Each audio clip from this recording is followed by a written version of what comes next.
ดีไหมดีไหมตายไหม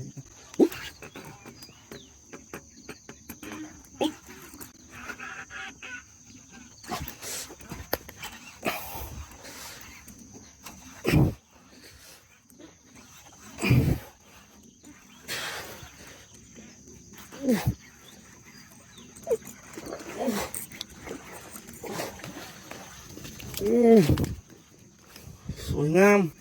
เอากัดปลายางเท็กซัสโอ้ยก็จะได้มาแล้วครับ1 แต้มมาโลครึ่งโอ้ชนกัด2 ทีครับเนี่ยโอ้นี่ครับนะใหญ่อยู่ครับ